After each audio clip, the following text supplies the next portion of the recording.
The Select Committee to investigate the January 6th attack on the United States Capitol will be in order. Without objection, the chair is authorized to declare the committee in recess at any point. Pursuant to House Deposition Authority Regulation 10, the chair announces the committee's approval to release the deposition material presented during tonight's hearing. Thanks to everyone watching tonight for sharing part of your evening to learn the facts and causes of the events leading up to and including the violent attack on January 6, 2021. Our democracy, electoral system, and country. I'm Benny Thompson, chairman of the January 6, 2021 committee. I was born, raised, and still live in Bolton, Mississippi, a town with a population of 521, which is midway between Jackson and Vicksburg, Mississippi, and the Mississippi River. I'm from a part of the country where people justify the actions of slavery, the Ku Klux Klan, and lynching.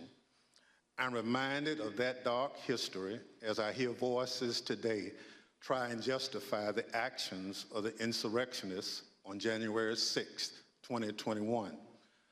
Over the next few weeks, hopefully you will get to know the other members, my colleagues up here, and me. We represent a diversity of communities from all over the United States, rural areas and cities, East Coast, West Coast, and the Heartland. All of us have one thing in common. We swore the same oath. That same oath that all members of Congress take upon taking office and afterwards every 2 years if they are reelected. We swore an oath to defend the Constitution against all enemies, foreign and domestic. The words of the current oath taken by all of us that nearly every United States government employee takes have their roots in the Civil War.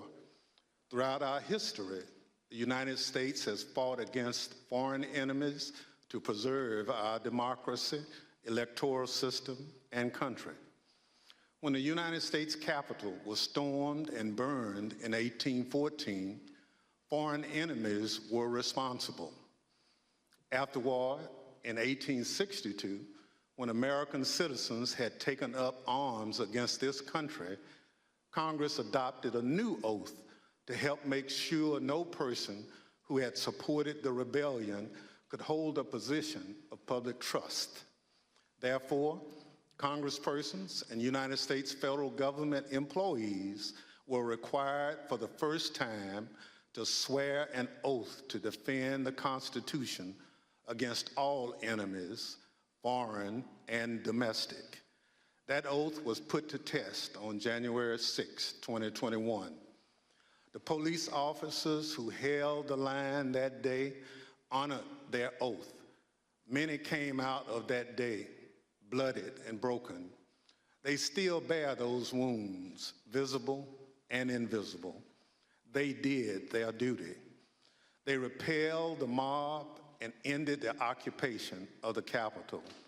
They defended the Constitution against domestic enemies so that Congress could return, uphold our own oath, and count your votes to ensure the transfer of power, just as we've done for hundreds of years. But unlike in 1814, it was domestic enemies of the Constitution who stormed the Capitol and occupied the Capitol, who sought to thwart the will of the people to stop the transfer of power. And so they did, so at the encouragement of the President of the United States. The President of the United States trying to stop the transfer of power, a precedent that had stood for 220 years, even as our democracy had faced its most difficult tests. Thinking back again to the Civil War in the summer of 1864, the President of the United States believed we would be doomed to his bid for re-election. He believed his opponent, General George McClellan, would wave the white flag when it came to preserving the Union. But even with that grim fate hanging in the balance, President Lincoln was ready to accept the will of the voters, come what may. He made a quiet pledge. He wrote down the words, "This morning, as for some days past, it seems exceedingly probable that this administration will not be reelected. Then it will be my duty to so cooperate with the president-elect. It will be my duty." Lincoln sealed that memo and asked his cabinet secretaries to sign it sight unseen. He asked them to make the same commitment he did, to accept defeat if indeed defeat was the will of the people, to uphold the rule of law, to do what every president who came before him did and what every president who followed him would do, until Donald Trump. Donald Trump lost the presidential election in 2020. The American people voted him out of office. It was not because of a rigged system. It was not because of voter fraud. Don't believe me? Hear what his former Attorney General had to say about it. I warn those who watching that this contains strong language. No, just what I've been through. I had 3 discussions with the president that I can recall. One was on November 23rd, one was on December 1st, and one was on December 14th. And I've been through sort of the give and take of those discussions. And in that context, I made it clear I did not agree with the idea of saying the election was stolen and putting out this stuff, which I told the president was bullshit. And, you know, I didn't want to be a part of it, and that's one of the reasons that went into me deciding to leave when I did. I observed, I think it was on December 1st, that, you know, how can you can't live in a world where the incumbent administration stays in power based on its view, unsupported by specific evidence, that there was fraud in the election. Bill Barr, on Election Day 2020, he was the Attorney General of the United States, the top law enforcement official in the country, telling the president exactly what he thought about claims of a stolen election. Donald Trump had his days in court to challenge the results. He was within his rights to seek those judgments. In the United States, law-abiding citizens have those tools for pursuing justice. He lost in the courts, just as he did at the ballot box. And in this country, that's the end of the line. But for Donald Trump, that was only the beginning of what became a sprawling, multi-step conspiracy aimed at overturning the presidential election, aimed at throwing out the votes of millions of Americans, your votes, your voice in our democracy, and replacing the will of the American people with his will to remain in power after his term ended. Donald Trump was at the center of this conspiracy, and ultimately, Donald Trump, the President of the United States, spurred a mob of domestic enemies of the Constitution to march down the Capitol and subvert American democracy. Any legal jargon you hear about seditious conspiracy, obstruction of an official proceeding, conspiracy to defraud the United States boils down to this. January 6th was the culmination of an attempted coup, a brazen attempt, as one writer put it shortly after January 6th, to overthrow the government. The violence was no accident. It represented Trump's last stand, most desperate chance to halt the transfer of power.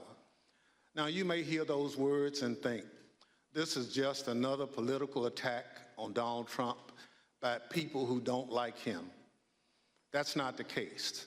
My colleagues and I all wanted an outside independent commission to investigate January 6th, similar to what we had after 9/11. But after first agreeing to the idea, Donald Trump's allies in Congress put a stop to it. Apparently, they don't want January 6th investigated at all. And in the last 17 months, many of those same people have tried to whitewash what happened on January 6th, to rewrite history, call it a tourist visit, label it legitimate political discourse. Donald Trump and his followers have adopted the words of the songwriter, "Do you believe me or your lying eyes?" We can't sweep what happened under the rug. The American people deserve answers. So I come before you this evening, not as a Democrat, but as an American who swore an oath to defend the Constitution. The Constitution doesn't protect just Democrats or just Republicans. It protects all of us, we the people.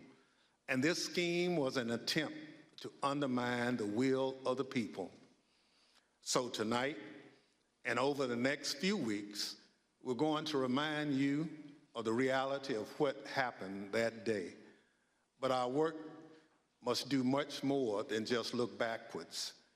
Because of our democracy remains in danger, the conspiracy to thwart the will of the people is not over.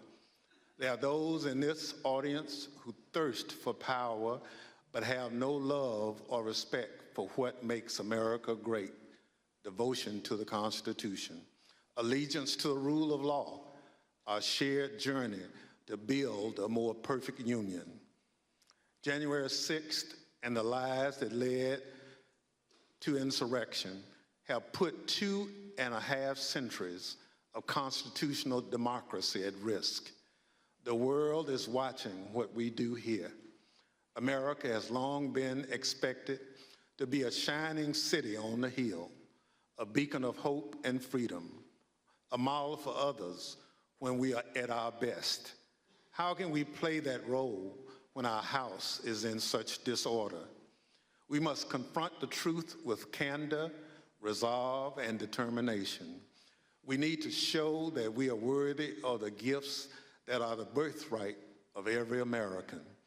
That begins here, and it begins now, with a true accounting of what happened and what led to the attack on our Constitution and our democracy. In this moment, when the dangers of our Constitution and our democracy loom large, nothing could be more important.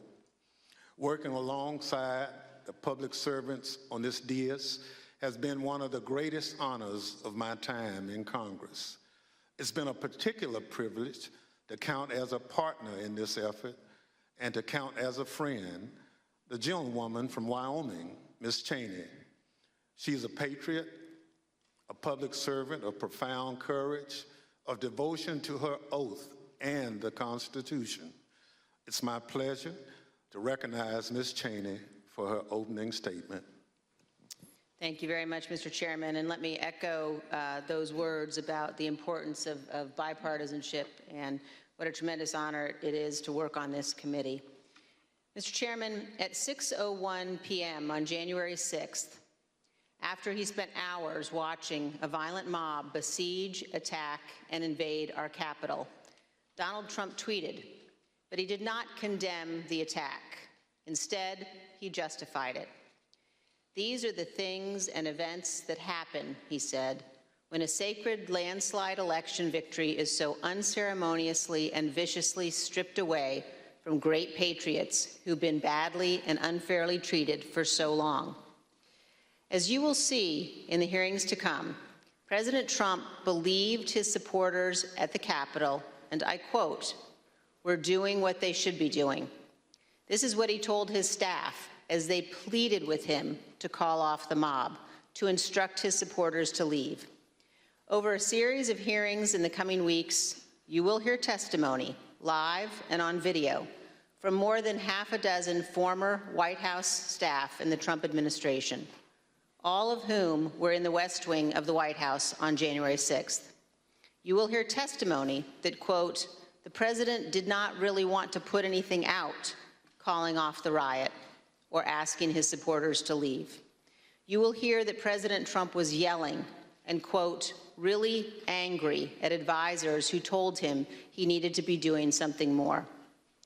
And aware of the rioters' chance to hang Mike Pence, the president responded with this sentiment, quote, maybe our supporters have the right idea. Mike Pence, quote, deserves it. You will hear evidence that President Trump refused for hours to do what his staff, his family, and many of his other advisors begged him to do: immediately instruct his supporters to stand down and evacuate the Capitol. Tonight, you will see never-before-seen footage of the brutal attack on our Capitol, an attack that unfolded while a few blocks away, President Trump sat watching television in the dining room next to the Oval Office.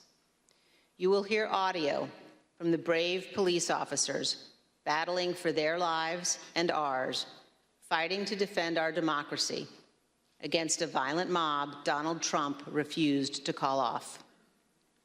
Tonight and in the weeks to come, you will see evidence of what motivated this violence, including directly from those who participated in this attack. You will see video of them explaining what caused them to do it. You will see their posts on social media. We will show you what they have said in federal court. On this point, there is no room for debate. Those who invaded our Capitol and battled law enforcement for hours were motivated by what President Trump had told them, that the election was stolen and that he was the rightful president. President Trump summoned the mob, assembled the mob, and lit the flame of this attack.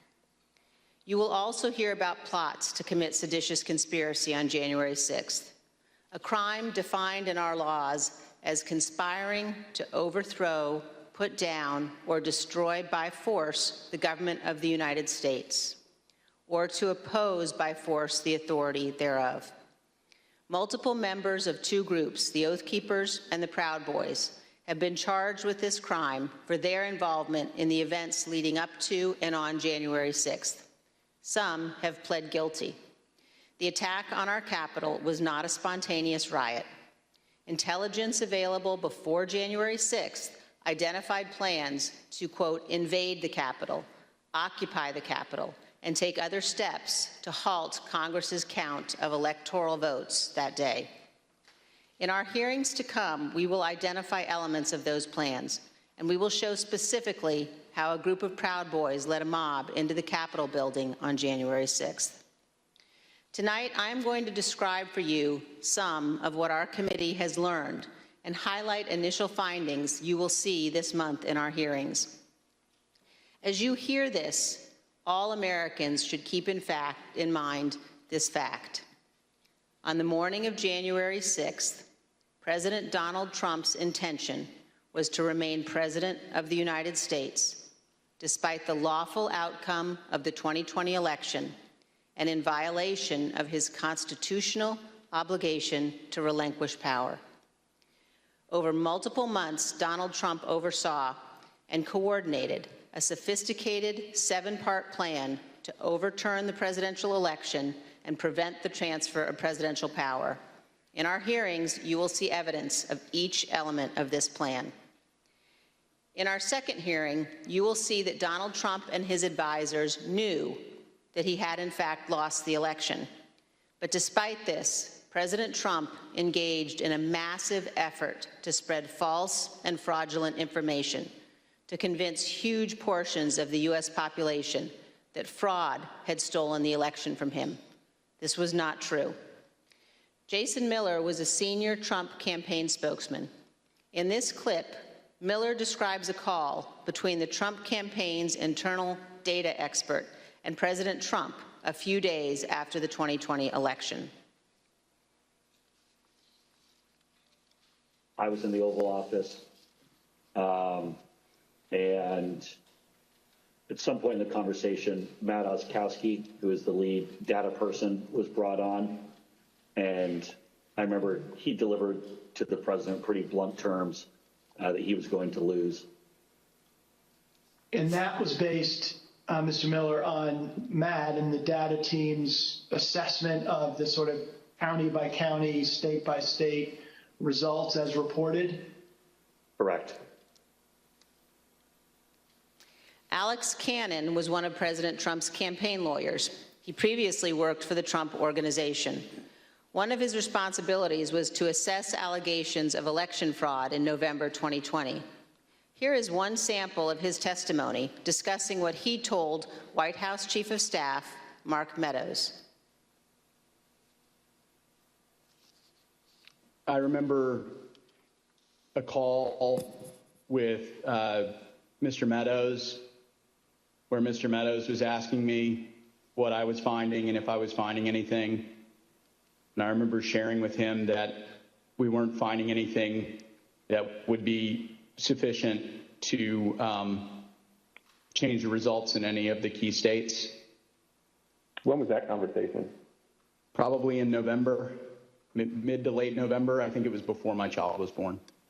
And what was Mr. Meadows' reaction to that information? I believe the words he used were, "So there's no there there." There's no there there. The Trump campaign's general counsel, Matt Morgan, gave similar testimony. He explained that all of the fraud allegations and the campaign's other election arguments taken together and viewed in the best possible light for President Trump could still not change the outcome of the election. President Trump's Attorney General Bill Barr also told Donald Trump his election claims were wrong.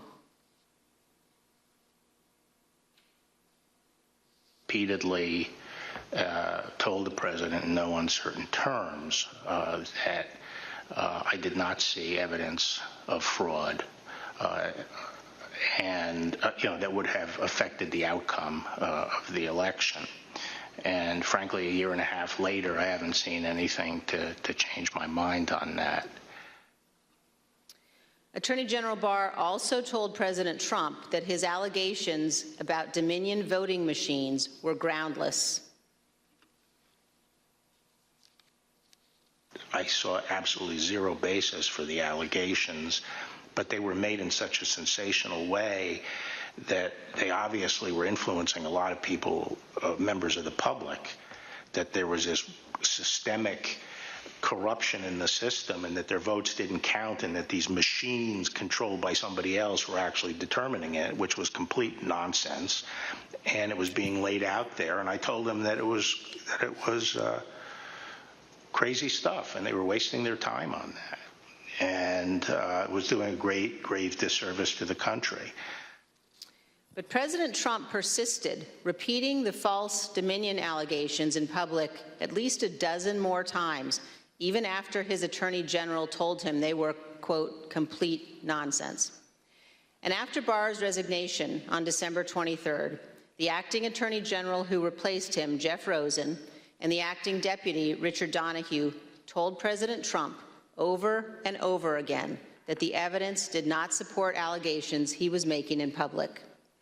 Many of President Trump's White House staff also recognized that the evidence did not support the claims President Trump was making.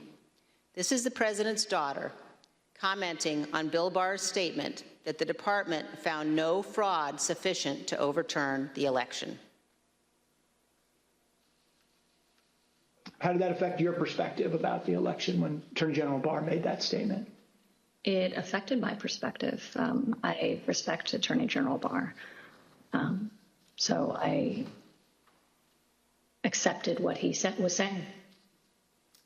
As you will hear on Monday, the president had every right to litigate his campaign claims, but he ultimately lost more than 60 cases in state and federal courts. The president's claims in the election cases were so frivolous and unsupported that the president's lead lawyer, Rudy Giuliani, not only lost the lawsuits, his license to practice law was suspended.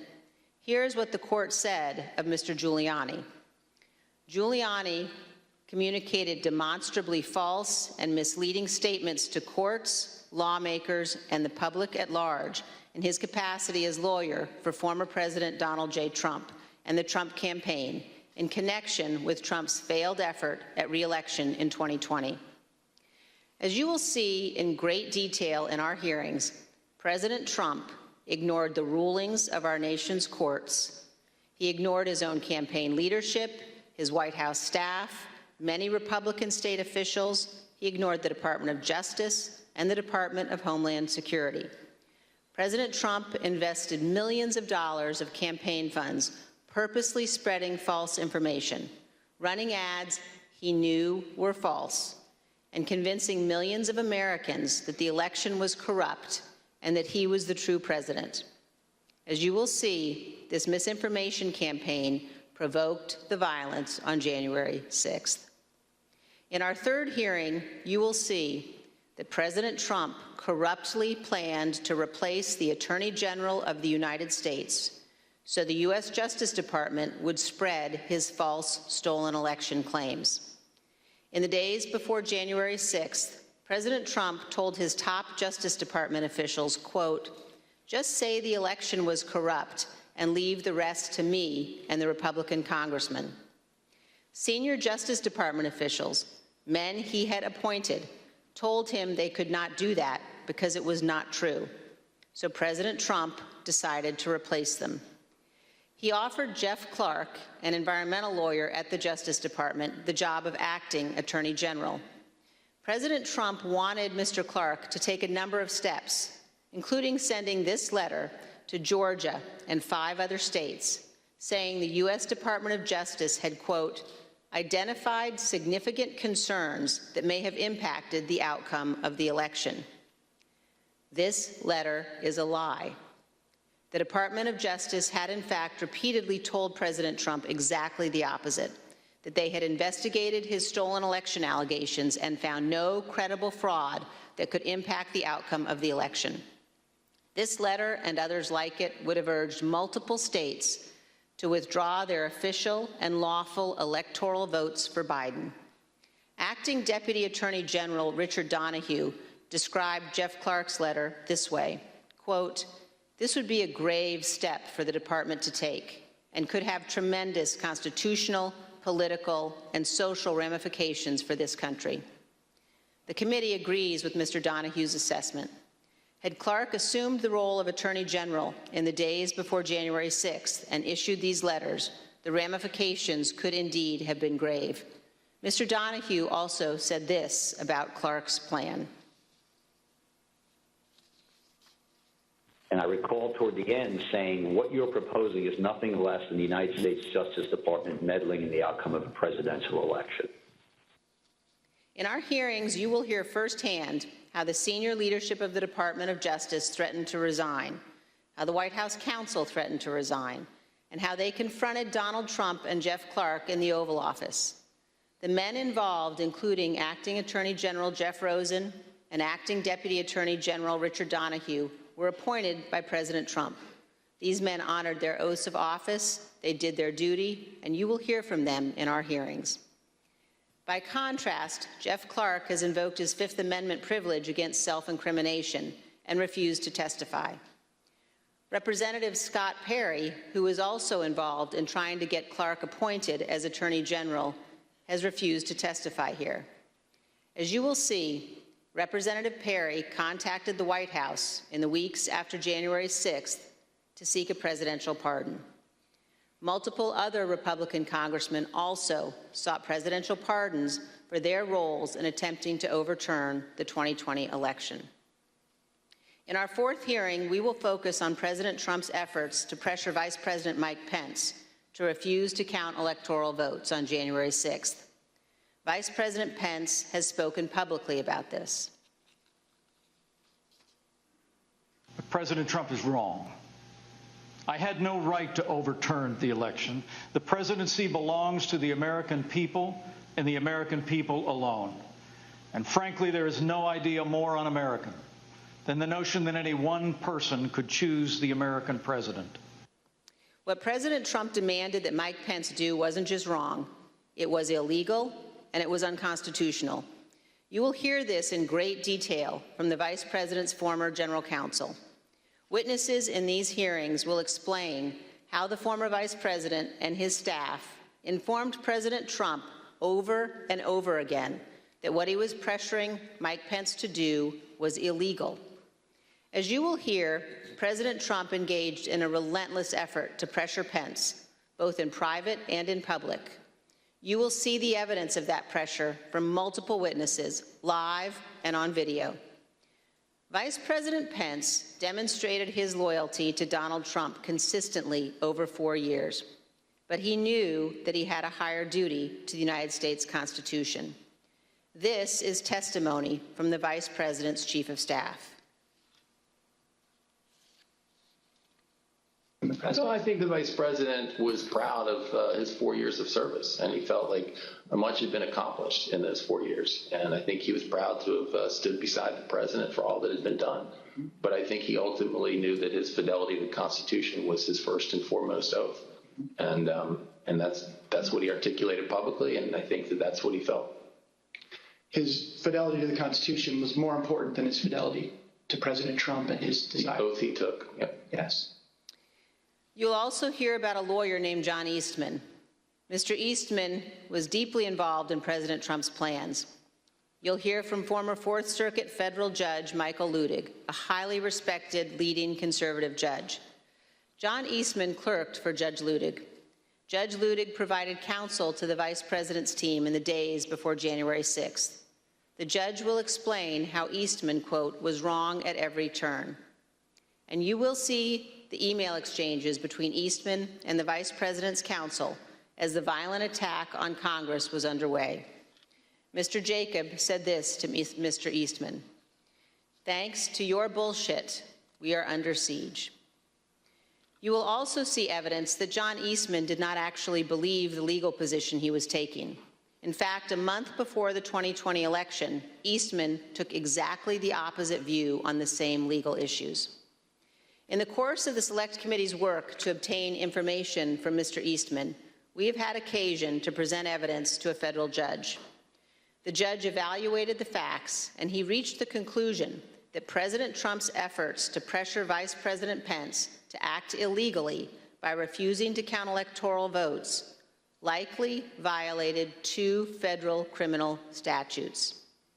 And the judge also said this: if Dr. Eastman and President Trump's plan had worked, it would have permanently ended the peaceful transition of power, undermining American democracy and the Constitution. If the country does not commit to investigating and pursuing accountability for those responsible, the court fears January 6th will repeat itself. Every American should read what this federal judge has written. The same judge, Judge Carter, issued another decision on Tuesday night, just this week, indicating that John Eastman and other Trump lawyers knew that their legal arguments had no real chance of success in court, but they relied on those arguments anyway to try to, quote, overturn a Democratic election. And you will hear that while Congress was under attack on January 6th and the hours following the violence, the Trump legal team in the Willard Hotel War Room continued to work to halt the count of electoral votes. In our 5th hearing, you will see evidence that President Trump corruptly pressured state legislators and election officials to change election results. You will hear additional details about President Trump's call to Georgia officials, urging them to, quote, find 11,780 votes, votes that did not exist, and his efforts to get states to rescind certified electoral slates without factual basis and contrary to law. You will hear new details about the Trump campaign and other Trump associates' efforts to instruct Republican officials in multiple states to create intentionally false electoral slates and transmit those slates to Congress, to the Vice President, and the National Archives, falsely certifying that Trump won states he actually lost.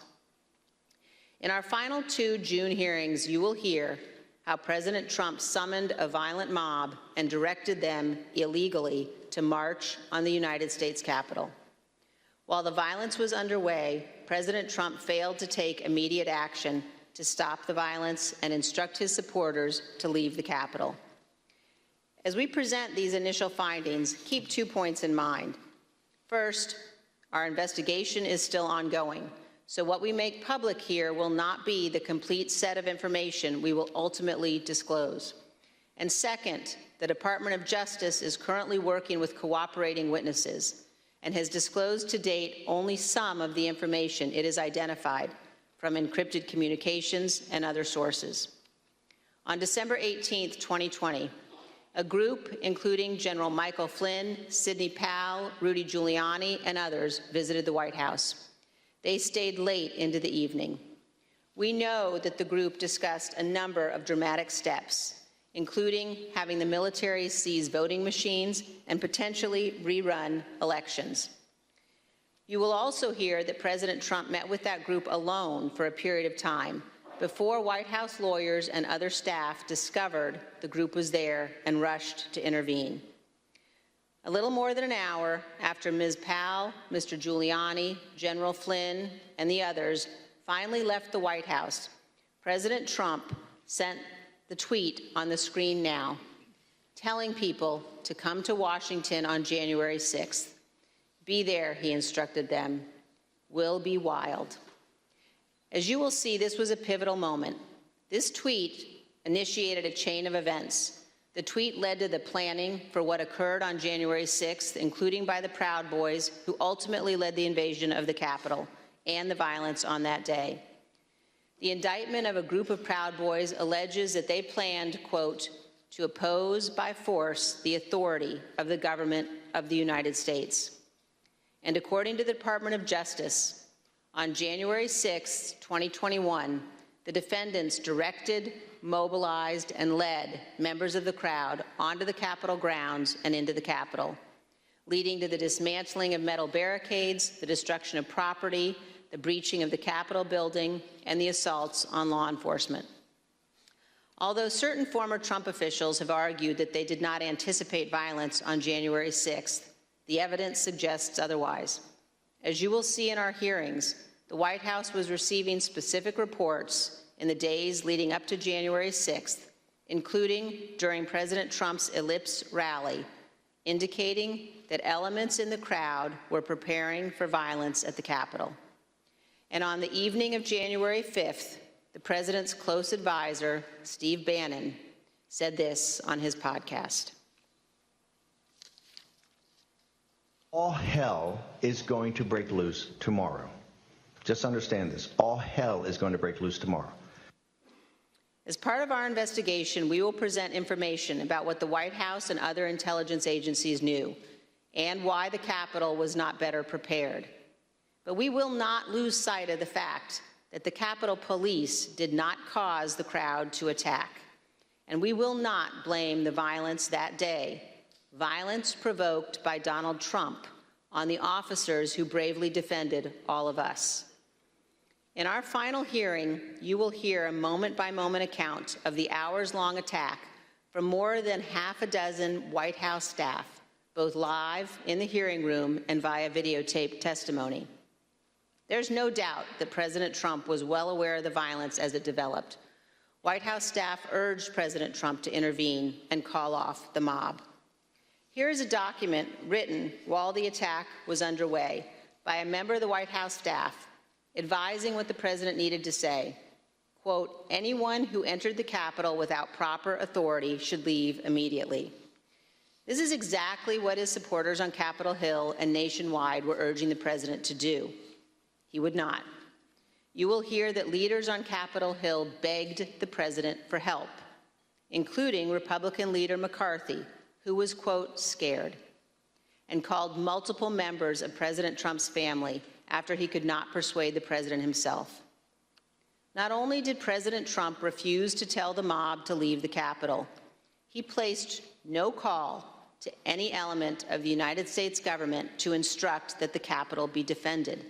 He did not call his Secretary of Defense on January 6th. He did not talk to his Attorney General. He did not talk to the Department of Homeland Security. President Trump gave no order to deploy the National Guard that day, and he made no effort to work with the Department of Justice to coordinate and deploy law enforcement assets. But Vice President Pence did each of those things. For example, here is what General Milley, the chairman of the Joint Chiefs of Staff, testified to this committee. There were 2 or 3 calls with Vice President Pence. He was very animated, and he issued very explicit, very direct, unambiguous orders.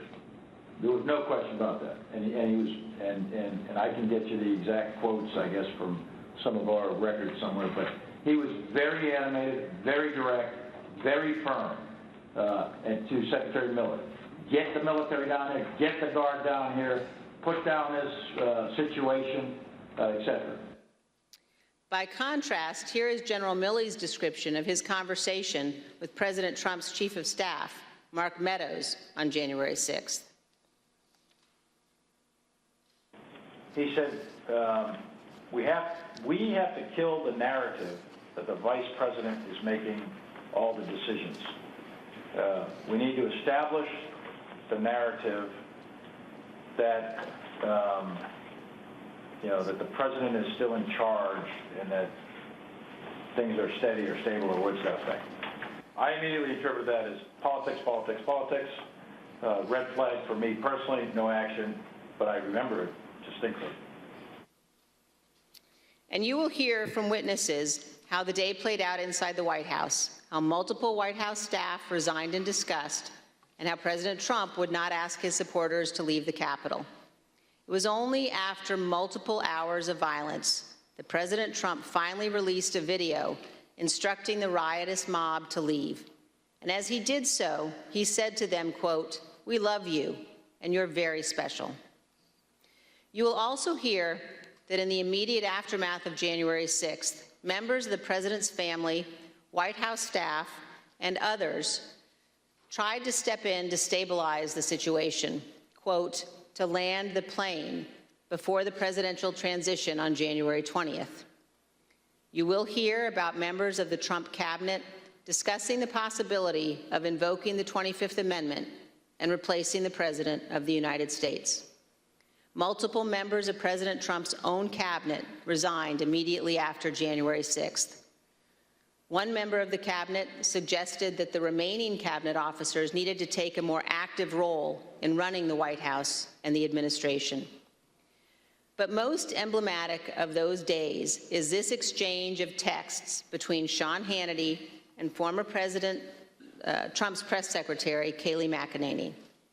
Sean Hannity wrote, in part, "Key now, no more crazy people, no more stolen election talk. Yes, impeachment and 25th Amendment are real. Many people will quit." Ms. McEnany responded in part, "Love that. That's the playbook."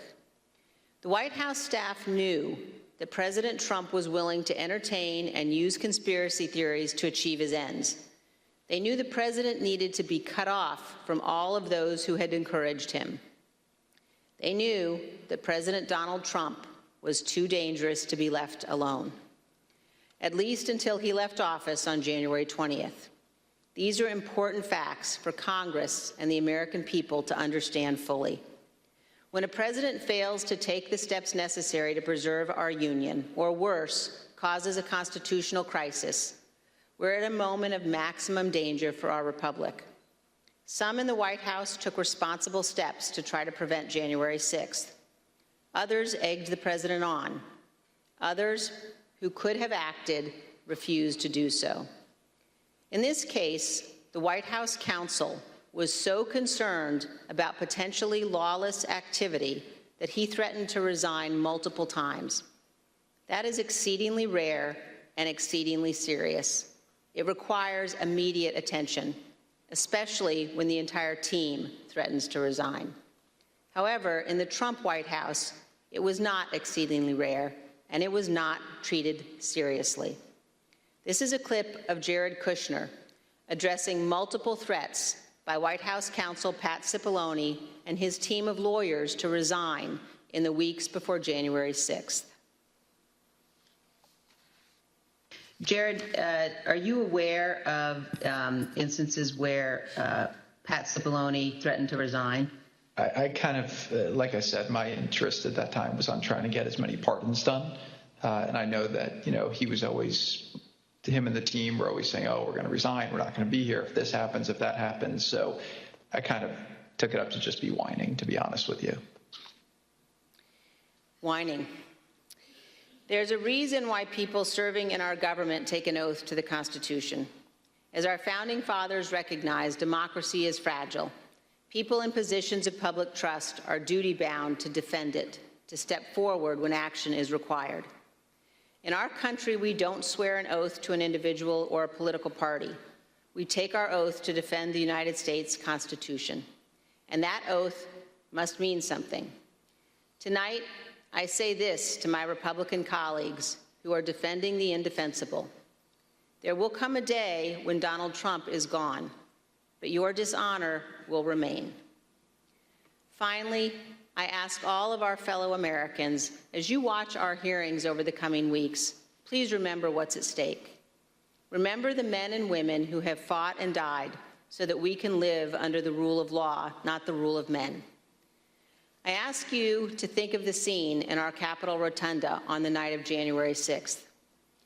There, in a sacred space in our constitutional republic, the place where our presidents lie in state, watched over by statues of Washington and Jefferson, Lincoln and Grant, Eisenhower, Ford, and Reagan. Against every wall that night encircling the room, there were SWAT teams, men and women in tactical gear with long guns, deployed inside our Capitol building. There in the rotunda, these brave men and women rested beneath paintings depicting the earliest scenes of our republic, including one painted in 1824 depicting George Washington resigning his commission, voluntarily relinquishing power, handing control of the Continental Army back to Congress. With this noble act, Washington set the indispensable example of the peaceful transfer of power, what President Reagan called nothing less than a miracle. The sacred obligation to defend this peaceful transfer of power has been honored by every American president, except one. As Americans, we all have a duty to ensure that what happened on January 6th never happens again, to set aside partisan battles, to stand together to perpetuate and preserve our great republic. Thank you, Mr. Chairman. As we provide answers to American people about January 6th, it's important that we remember exactly what took place, that this was no tourist visit to the Capitol. Most of the footage we are about to play has never been seen. The Select Committee obtained it as a part of our investigation. This isn't easy to watch. I want to warn everyone that this video includes violence and strong language.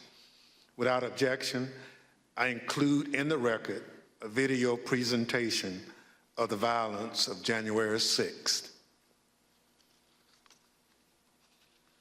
Proud of your boy! Proud of your boy! Proud of your boy! Yeah, just for awareness, be advised, there's probably about 300 Proud Boys. They're marching eastbound in this 400 block of kind of Independence, actually on the mall towards the United States Capitol. I am not allowed to say what's going to happen today because everyone's just going to have to watch for themselves. But it's going to happen. Something's going to happen. Whose streets? Our streets! Whose streets? Our streets! Whose streets? Our streets!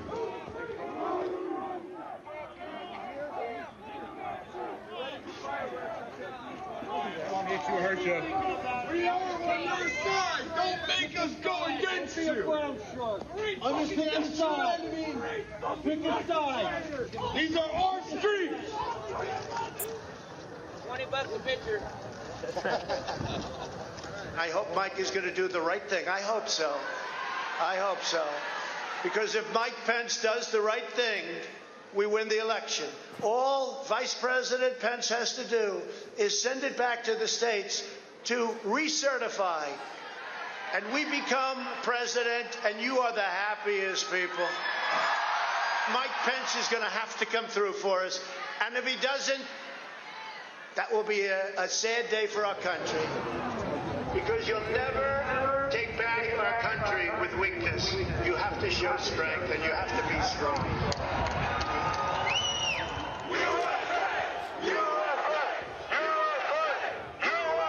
Cruiser 50, it does look like we're going to have an ad hoc march stepping off here. There's a crowd surge heading east. We love Trump! We love Trump! We love Trump! We love Trump! We love Trump! We love Trump! We love Trump! Mike Pence, I hope you're going to stand up for the good of our Constitution and for the good of our country. And if you're not, I'm going to be very disappointed in you, I will tell you right now.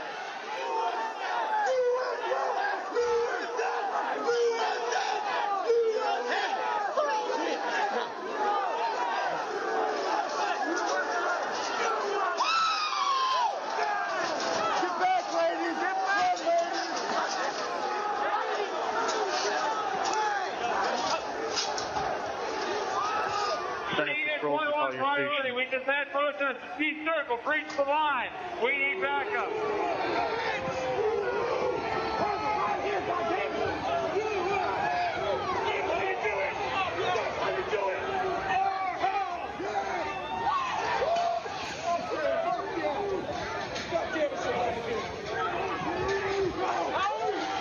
Madam Speaker, the Vice President and the United States Senate.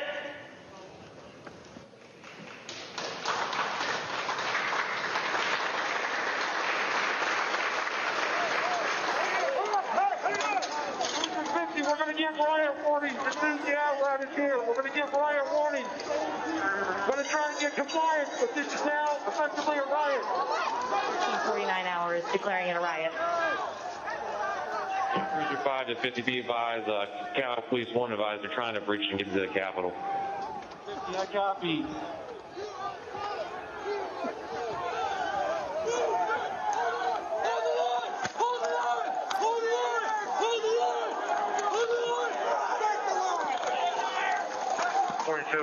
We're about 5 miles out. We're trying to make our way through all this.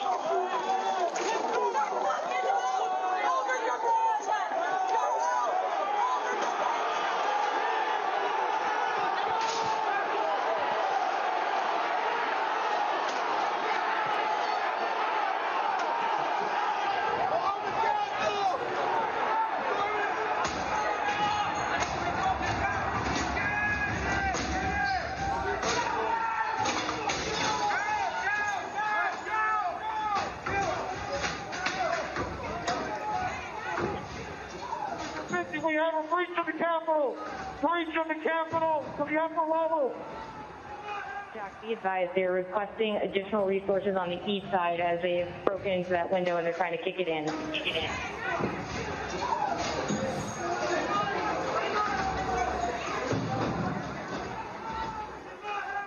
Without objection, the chair declares the House in recess pursuant to Clause 12B of Rule 1.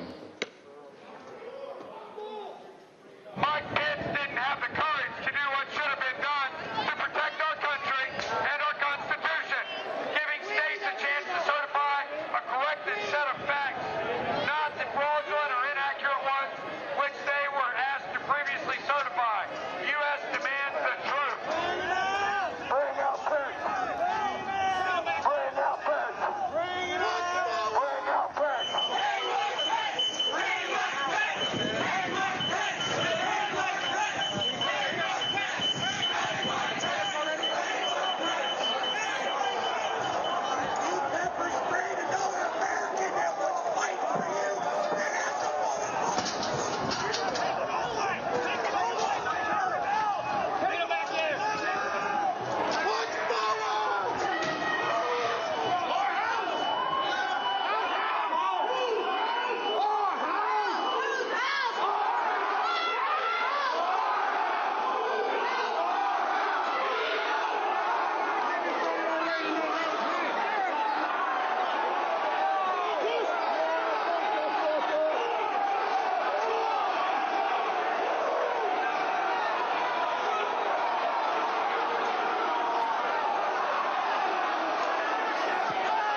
promise we're gonna get too many fucking people here. Look at this fucking vantage point, man. We're fucked.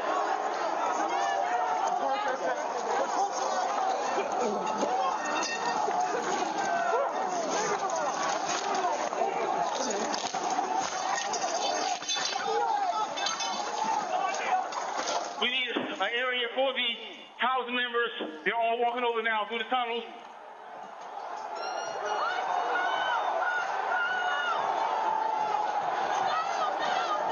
We're trying to hold the upper deck. We're trying to hold the upper deck now.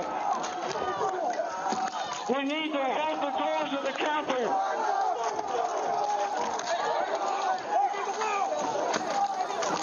I need court support.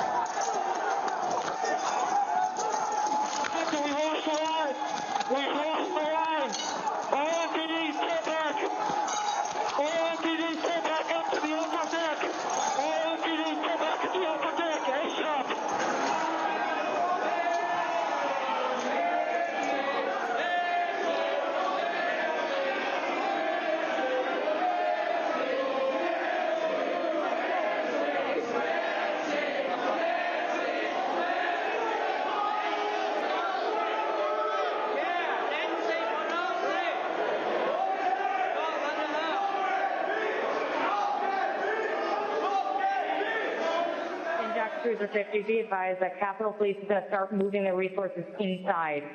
They're going to start the M4 officers first.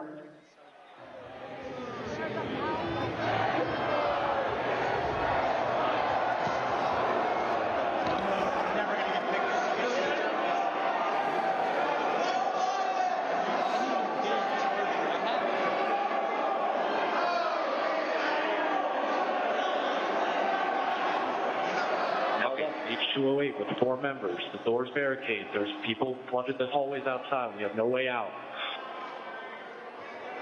In fact, officers still remaining on the House floor, on the third floor, to use the subways themselves. It's time to evacuate so we can secure the members on the other side. Copy. It's up to us people now, the American people. What are you ready to do? One more time. What are you ready to do? And whatever it takes, I'll lay my life down if it takes. Absolutely. That's why we showed up today. Bring her out here! Hey! We're coming in if you don't bring her out! Fuck you, son of a bitch! You back up! I have myself on back. Don't even try.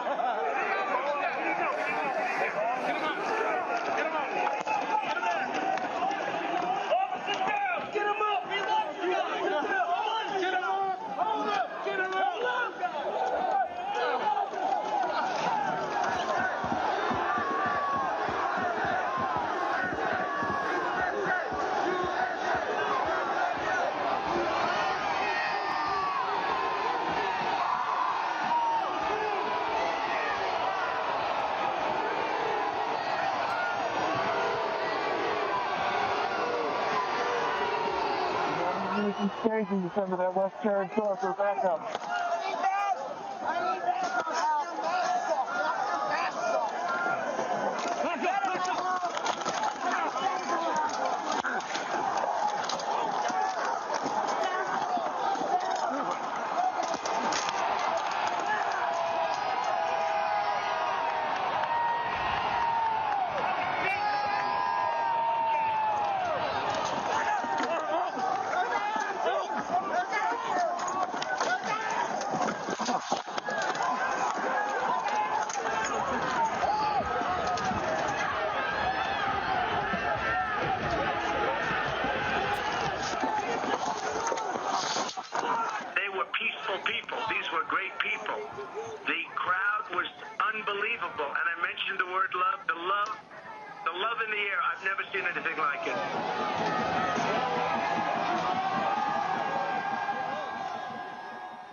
Pursuant to the order of the committee of tonight, The chair declares the committee in recess for a period of approximately 10 minutes.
committee will be in order.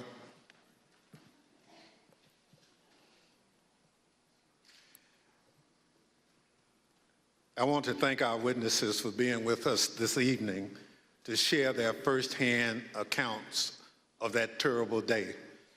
I know that some of the witnesses from our first hearing are in the room with us, along with some of the family members, friends, and widows of the officers who lost their lives as a result of the attack. Thank you all for being here for us and the American people. Officer Carolyn Edwards has been with the United States Capitol Police since 2017. On January 6th, Officer Edwards was assigned to the First Responder Unit, which serves as the first line of defense at the Capitol complex. She also served as a member of the Civil Disturbance Unit, a special subset of the uniformed division trained to respond to mass demonstration events. Officer Edwards is a graduate of the University of Georgia and currently is working on a master's degree in intelligence analysis from Johns Hopkins University. Nick Quistad is an acclaimed filmmaker whose credits include documenting stories from war zones in Afghanistan, Syria, and Iraq. On January 6th, Mr. Quickstead was working on a documentary about, quote, why Americans are so divided when Americans have so much in common, end quote. During that day, Mr. Quickstead interviewed and documented movements of the people around the Capitol, including the first moments of the violence against the Capitol Police and the chaos that ensued. I will now swear in our witnesses. The witnesses will please stand and raise your right hand.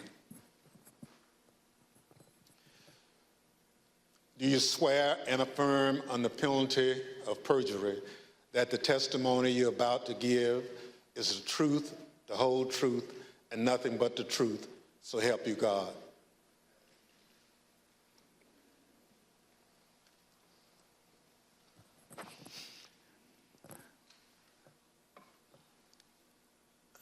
Let the record reflect the witnesses answered in the affirmative. Without objection, the witness's statement will be included in the record. Pursuant to Section 5C8 of House Resolution 503, I recognize myself for questioning. As you saw just a few minutes ago, the Proud Boys instigated the first breach of the Capitol just before 1:00 p.m., where rioters pushed over barricades near the Peace Circle at the foot of the Capitol. Our two witnesses tonight were both there at the time of that first breach. Officer Edwards was standing with other officers behind a line of bike racks that marked the perimeter of the Capitol grounds. She bravely tried to prevent an angry crowd from advancing on the Capitol. Unfortunately, she was overrun and knocked unconscious as the crowd advanced on the Capitol.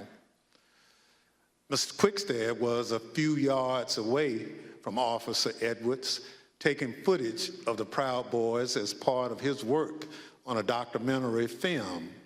Most of his footage has never been shown publicly before we shared it this evening. Officer Edwards, I'd like to start by asking if you could tell us why you believe it's important for you to share your story this evening with the committee and the American public. Please, your microphone. Well, thank you, Mr. Chairman. I really appreciate it, and thank you to the committee for having me here to testify. I was called a lot of things on January 6, 2021 and the days thereafter. I was called Nancy Pelosi's dog, called incompetent, called a hero, and a villain.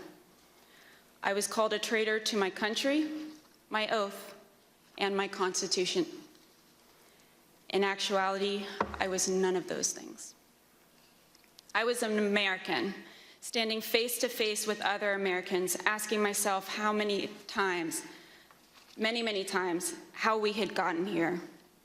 I had been called names before, but never had my patriotism or duty been called into question. I, who got up every day, no matter how early the hour or how late I got in the night before, to put on my uniform and to protect America's symbol of democracy. I, who spent countless hours in the baking sun and freezing snow to make sure that America's elected officials were able to do their job. I, whose literal blood, sweat, and tears were shed that day defending the building that I spent countless holidays and weekends working in. I am the proud granddaughter of a Marine that fought in the Battle of the Chosin Reservoir in the Korean War. I think of my papa often in these days, how he was so young and thrown into a battle he never saw coming and answered the call at a great personal cost. How he lived the rest of his days with bullets and shrapnel in his legs, but never once complained about his sacrifice. I would like to think that he would be proud of me, proud of his granddaughter that stood her ground that day and continued fighting, even though she was wounded, like he did many years ago. I am my grandfather's granddaughter, proud to put on a uniform and serve my country. They dared to question my honor. They dared to question my loyalty. And they dared to question my duty. I am a proud American, and I will gladly sacrifice everything to make sure that the America my grandfather defended is here for many years to come. Thank you. Officer Edwards, your story and your service is important, and I thank you for being here tonight. Ms. Quickstead, I also like to ask you to introduce yourself. Can you tell us how you found yourself in Washington, D.C. on January 6th, 2021? Good evening, Chair and Madam Vice Chair. Thank you for the introduction.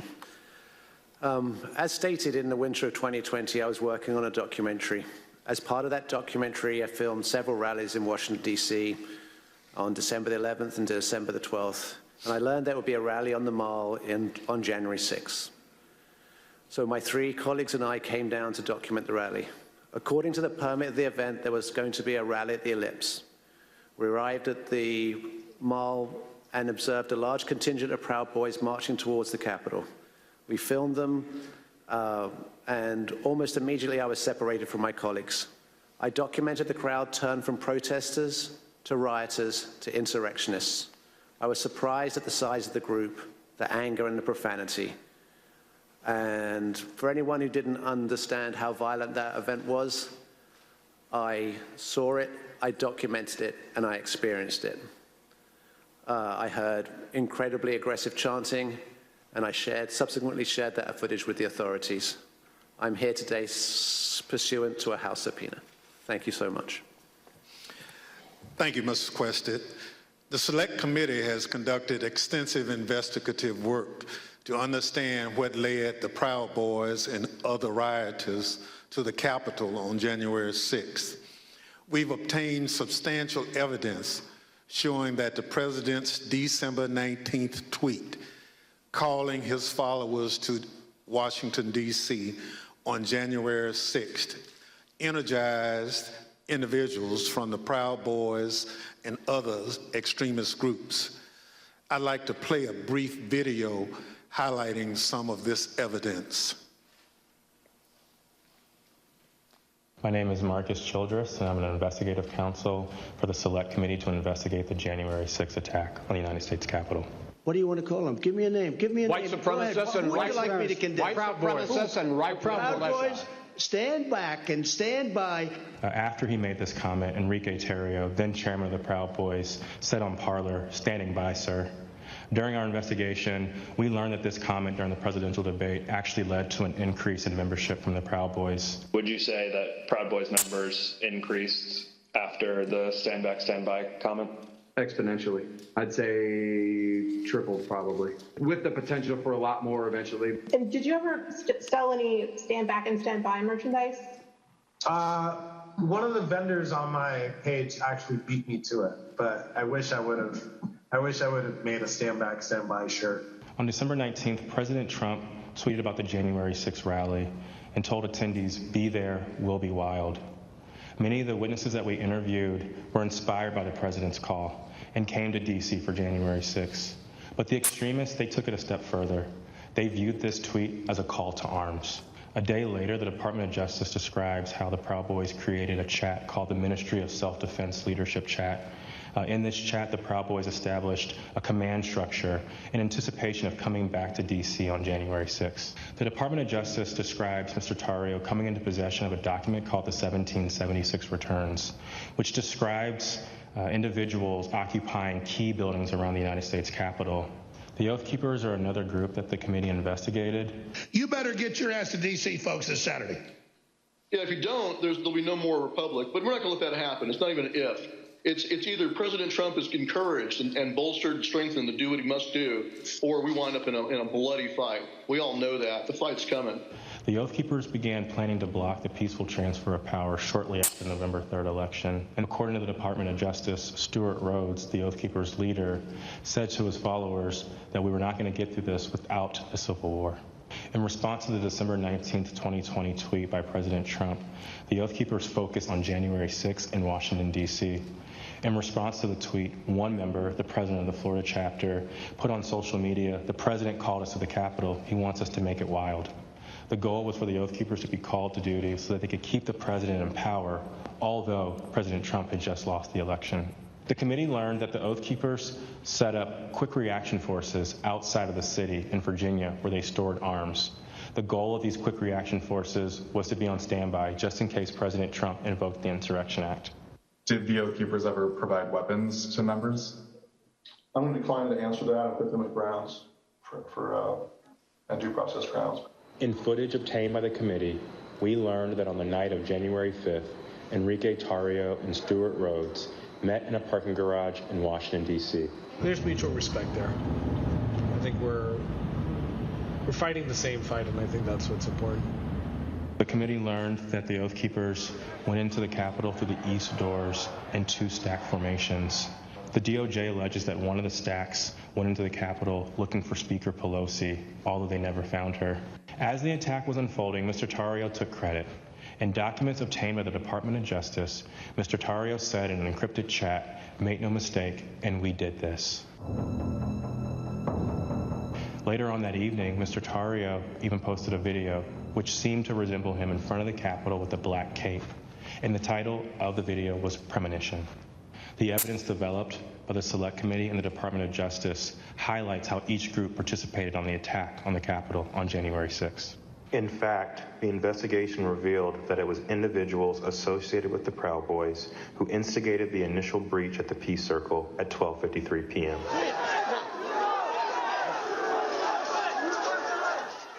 Within 10 minutes, rioters had already filled the Lower West Plaza. By 2 o'clock, rioters had reached the doors on the West and the East plazas. And by 2:13, rioters had actually broken through the Senate wing door and gotten into the Capitol building. A series of breaches followed. At 2:25 p.m., rioters breached the east side doors to the Rotunda.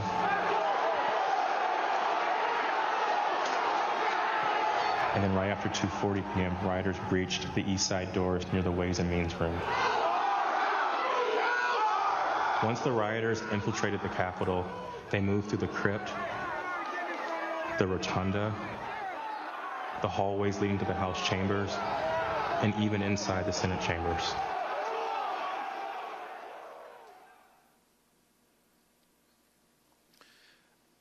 Individuals associated with two violent extremist groups have been charged with seditious conspiracy in connection with the January 6th attack. One is the Oath Keepers. They are a group of armed anti-government extremists. The other group is the Proud Boys. They promote white supremacist beliefs and have engaged in violence with people they view as their political enemies. Members of both groups have already pled guilty to crimes associated with the January 6th attack. Mr. Quested, as part of the documentary you've been filming, you gained access to the Proud Boys and their leader, Enrique Tarrio. Your crew filmed them in Washington, D.C. on the evening of January 5th and then on January 6th. On January 5th, the night before the attack, you were with the head of the Proud Boys, Mr. Tarrio, in Washington, D.C. on the evening of January 5th and then on January 6th. On January 5th, the night before the attack, you were with the head of the Proud Boys, Mr. Tarrio, in Washington, some D.C. magazines, some extra capacity magazines, and he took responsibility for the burning of the Black Lives Matter flag that was stolen from the church on December the 12th. We were attempting to get an interview with Mr. Tarrio. We had no idea of any of the events that were going to subsequently happen. On December the 12th. We drove him to pick up his bags from the property department of the police, which is just south of the mall. We picked up his bags and went to get some other bags from the Phoenix Hotel, where we encountered Mr. Stuart Rhodes from the Oath Keepers. By the time I'd gone to park the car, my colleague was saying, who'd got into the car with Mr. Tarrio, that they had moved to a location around the corner, the parking garage of the Hall of Legends, I believe. And so we quickly drove over there. We drove down into the parking garage and filmed the scene of Mr. Tarrio and Mr. Rhodes and certain other individuals in that garage. We then continued to follow Mr. Tarrio. There was some discussion about where he was going to go. He ended up going towards a hotel in Baltimore, and we conducted an interview with him in the hotel room. And then we returned to DC for that night and what was interesting that night actually was that was the first indication that DC was much more busy than it had been any other time we'd been here, because we couldn't get into the hotels we wanted to, and we ended up at a hotel that, you know, was not as satisfactory as we would have hoped. Thank you. So what you're saying is you filmed the meeting between Mr. Tarrio and Oath Keepers leader Stuart Rhodes, right? Indeed. You couldn't hear what was said, but according to the Justice Department indictment of Mr. Tarrio, a participant referenced the Capitol. Now, on the morning of January 6th, you learned the Proud Boys would gather near the rally scheduled to take place near the White House. What time did you meet up with the Proud Boys, and what was happening when they met? We met up with the Proud Boys somewhere around 10:30 a.m. and they were starting to walk down the mall easterly direction towards the Capitol. There was a large contingent, more than I had expected, and I was confused to a certain extent why we were walking away from the president's speech, because that's what I felt we were there to cover.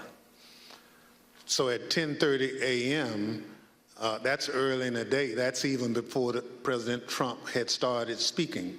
Am I correct? Yes, sir. So how many Proud Boys would you estimate were marching together to the Capitol? A couple of hundred. Potentially, yeah, I'd say a couple of hundred Proud Boys were marching towards the Capitol at that point. At the time, was the area heavily guarded? No, that was, I remember we walked we walked down the mall, we walked to the right of the reflecting pool, and then north along the road that leads to the Peace Circle. And as we were walking past the peace circle, I framed the Proud Boys to the right of my shot with the Capitol behind, and we see one sole police officer at the barriers, which subsequently breached.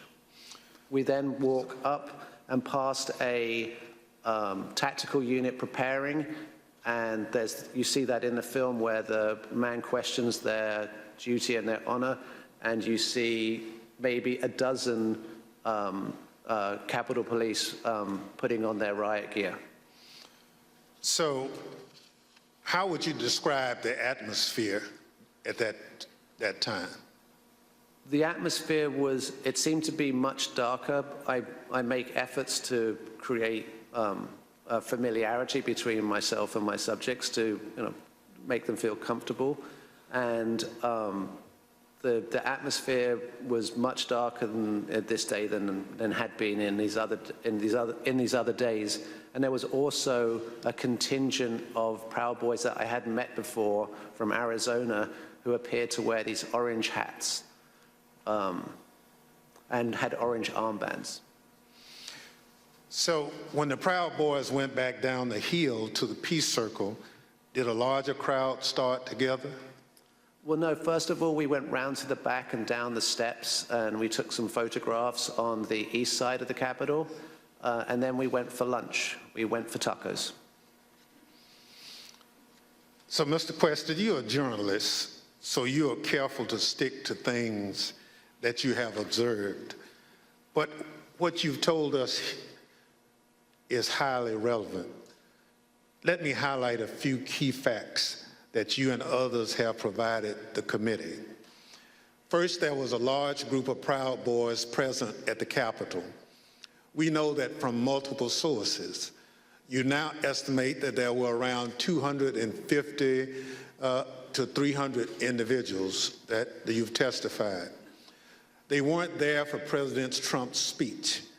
We know this because they left that area to march toward the Capitol before the speech began. They walked around the Capitol that morning. I'm concerned this allowed them to see what defenses were in place and where weaknesses might be. And they decided to launch their attack at the Peace Circle, which is the front door of the Capitol complex. It's the first security perimeter that those marching from the ellipse would have to come to as they moved toward the Capitol. The Peace Circle walkway was always where the thousands of angry Trump supporters would arrive after President Trump sent them from the ellipse. The Proud Boys timed their attack to the moments before the start of the joint session in the Capitol, which is also where President Trump directed the angry mob, "We fight like hell," end quote. He told them before sending them down Pennsylvania Avenue, right to where the Proud Boys gathered and where you were filming. Now, a central question is whether the attack on the Capitol was coordinated and planned. What you witnessed is what a coordinated and planned effort would look like. It was the culmination of a months-long effort spearheaded by President Trump. Mr. Quested, thank you for your eyewitness account of the lead up to the breach of the Peace Circle. This brings us to a point in time where you and Officer Edwards were in close proximity. At this point, I reserve the balance of my time pursuant to 5C, Section 8 of House Resolution 503. The chair recognizes the gentlewoman from Wyoming, Ms. Cheney, for questioning. Thank you very much, Mr. Chairman. Officer Edwards, I want to start by thanking you for your service and thank you for your courage. Thank you for being here this evening. I know that it's not easy to relive what happened for you and for the officers behind you and for the family members of officers in the audience this evening. But it's really important for the country to have a full accounting and understand what happened. I want to start, Officer Edwards, with a short clip that shows the horrible moment when you were injured as the peace circle was breached.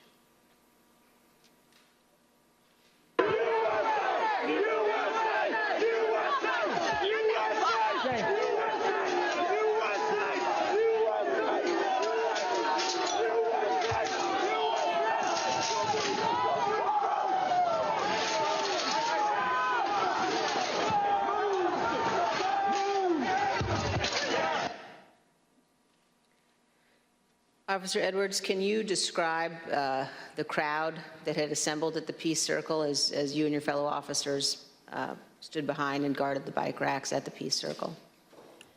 Yes, so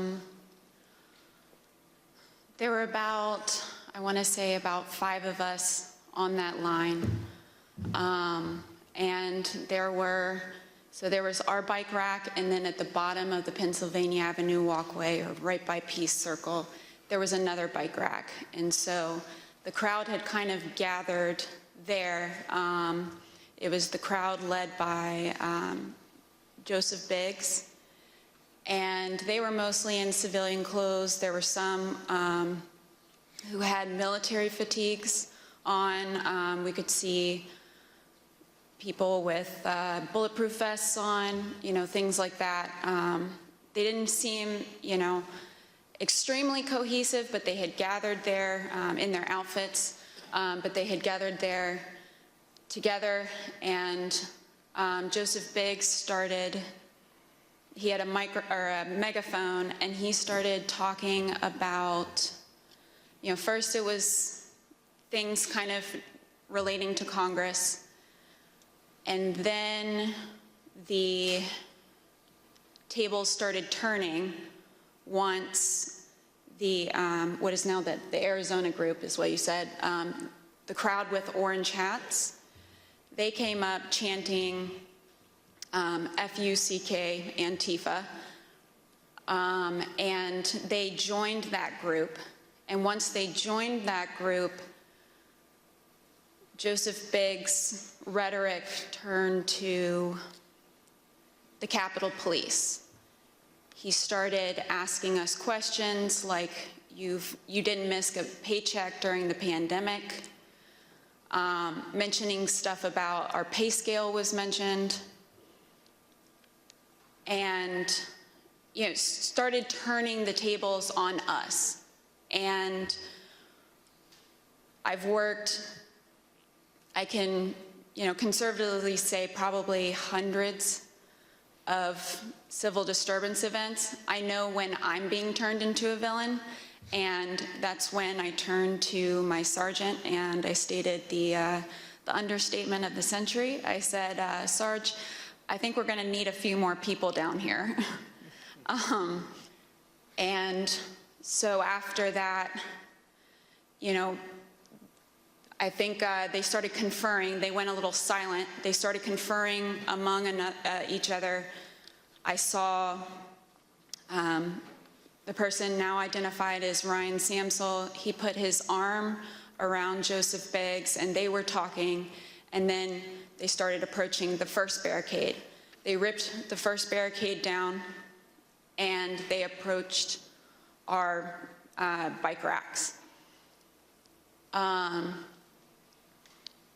At that time, we started holding on, grabbing the bike racks. There weren't many of us, so I grabbed the middle between 2 different bike racks. And, I wasn't under any pretense that I could hold it for very long, but I just wanted to, make sure that we could get more people down and get our CDU units time to answer the call. So we started grappling over the bike racks. I felt the bike rack come on top of my head, and I was pushed backwards, and my foot caught the stair behind me, and my chin hit the handrail, and then at that point I had blacked out, but the back of my head clipped the concrete stairs behind me. And you were knocked unconscious, is that right, Officer Edwards? Yes, ma'am. but then when you regained consciousness, even with the injuries, you returned to duty. Is that right? Yes, ma'am. You know, at that time, adrenaline kicked in. I ran towards the West Front, and I tried to hold the line at the Senate steps at the Lower West Terrace. More people kept coming at us. It just seemed like, you know, more and more people started, you know, coming onto the West Front. They started overpowering us. And that was right about when MPD's officers showed up. Their bike officers pushed the crowd back and allowed our CDU units as well as theirs to form that line that you see, that very thin line between us and the protesters or the rioters, you know, at that time. I fell behind that line, and for a while I started decontaminating people who had gotten sprayed and treating people medically who needed it. And then you were injured again there on the West Terrace. Is that right, Officer Edwards? Yes, ma'am. So after a while, I got back on the line. It was on the house side of the Lower West Terrace. And I was holding that line for a while. There weren't many of us over there.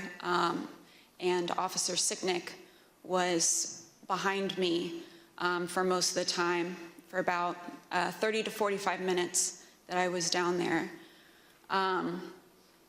We were just, as the best we could, we were just, you know, grappling over bike racks and trying to hold them as quick as possible.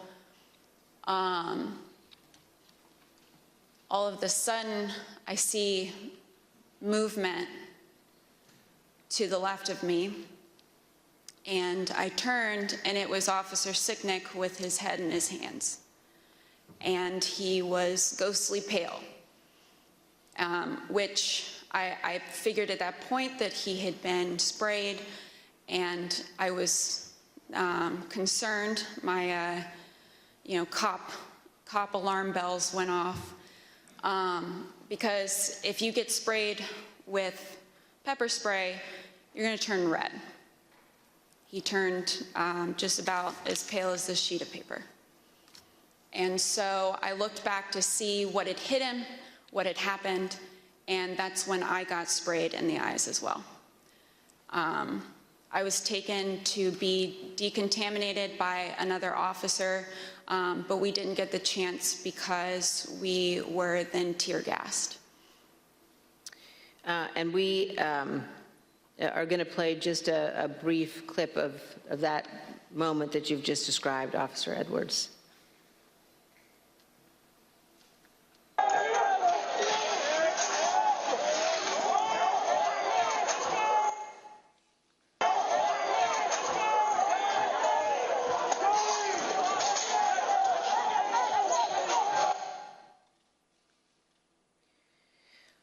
Officer Edwards, I just want to thank you for being here. And I know, again, how difficult it is. I know the family of Officer Sicknick as well, who's here tonight.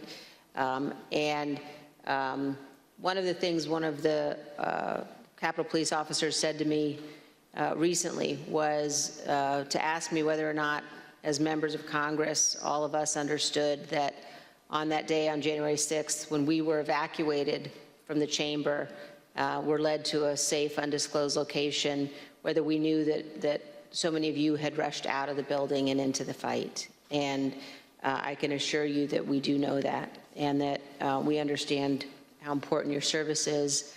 Thank you for your continued work with our committee and the interviews, and thank you very much for both of you for being here this evening. Mr. Chairman, I yield back. Thank you very much. Ms. Edwards, can you give us one memory of that awful day that stands out most vividly in your mind? I can. That time when I talked about falling behind MPD's line, I remember because I had been kind of shielded away because I was holding those stairs, so I wasn't able to really see what was going on over here. When I fell behind that line and I saw, I can just remember my breath catching in my throat because what I saw was just a war scene. It was something like I'd seen out of the movies. I couldn't believe my eyes. There were officers on the ground, you know, they were bleeding, they were throwing up, they were, you know, they had, I mean, I saw friends with blood all over their faces. I was slipping in people's blood. You know, I was catching people as they fell. You know, it was carnage. It was chaos.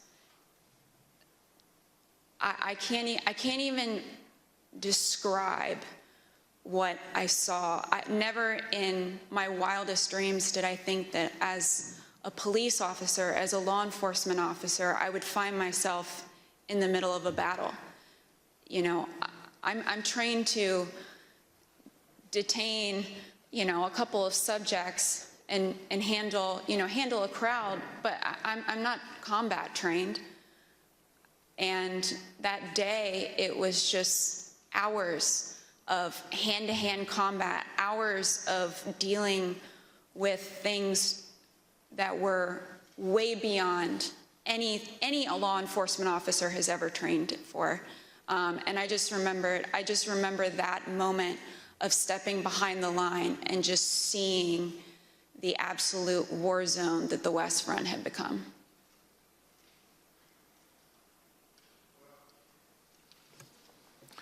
Let me thank you for your service and obviously your bravery that you have told the world about tonight. It's unfortunate that you had to defend the Capitol from fellow Americans.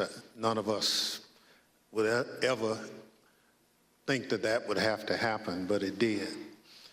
So let me thank our witnesses for joining us tonight and sharing their experiences with America.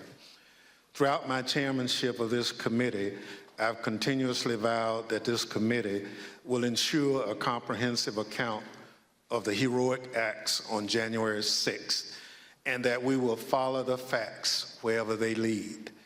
Your testimony is an essential part of that record and helps us do our job. Mr. Quested, thank you for sharing your footage and your account of the day's events with us. The images you recorded and have shared with the committee do a better job than any of our words in reinforcing the violence of January 6th. We hope that the power of your footage help encourage all Americans to consider how citizens with so much in common could viciously brawl at the seat of their democratic government. Officer Edwards, thank you for your brave service, as I indicated, on January 6th, and all you did to protect us, and most importantly, our democracy. If you and your fellow officers hadn't held the line against those violent insurrectionists, we can only imagine the disaster that would have ensued. Your heroism in the face of danger is admirable, and your will to continue to protect and serve despite your serious injuries should be an inspiration to all of us. We wish you a continued recovery and look forward to seeing you back in uniform sometime soon. The members of the Select Committee may have additional questions for tonight's witnesses, and we ask that you respond expeditiously in writing to those questions. Without objections, members will be permitted 10 business days to submit statements for the record, including opening remarks and additional questions for the witnesses. The witnesses have just told us what they heard the rioters saying while they stormed the Capitol on that day. Now we're going to hear it from the rioters themselves. Without objection, I include in the record a video presentation.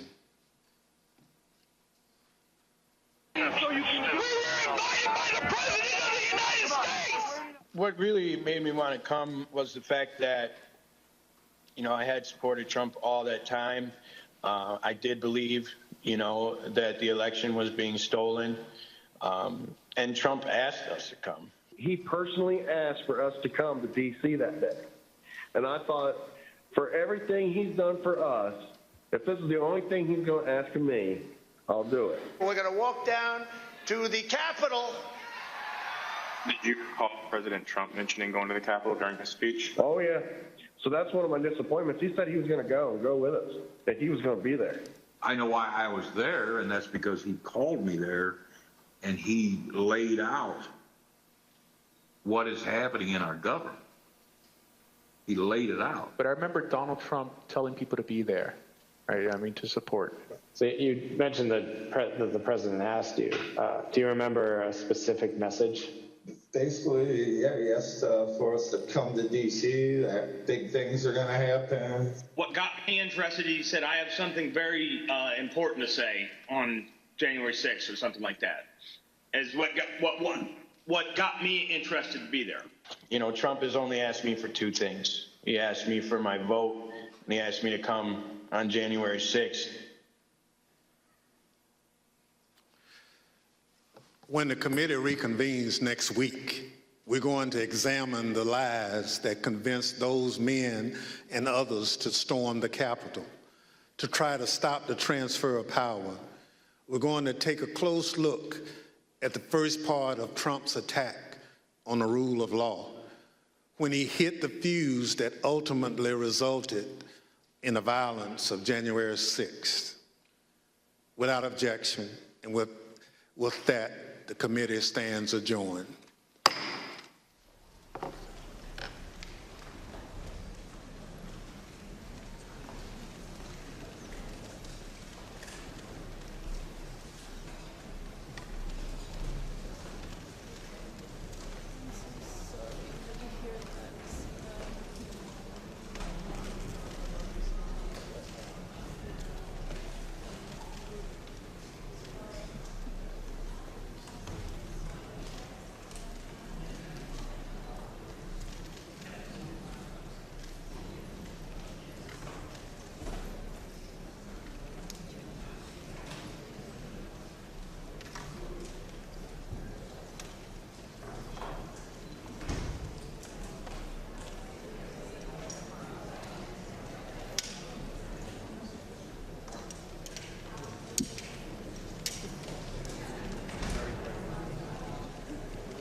also giving urgency. We're putting the evidence out there.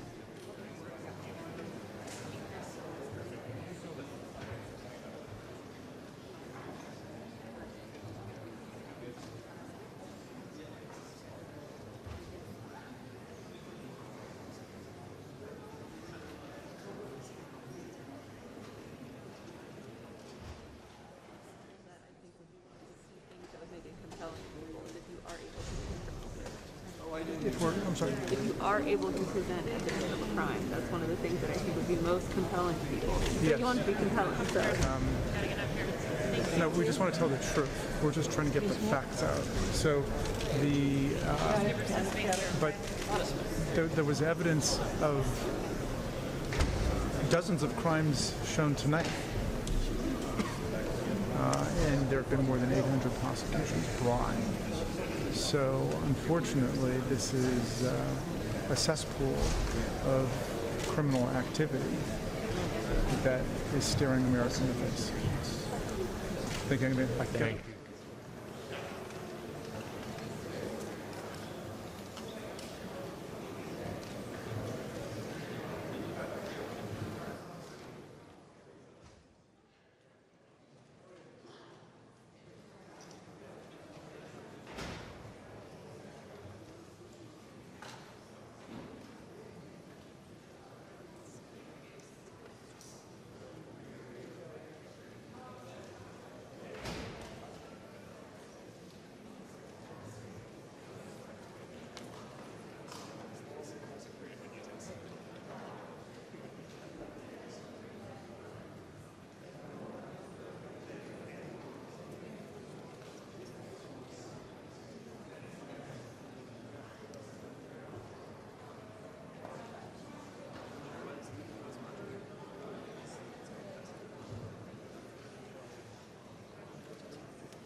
man. Thanks again.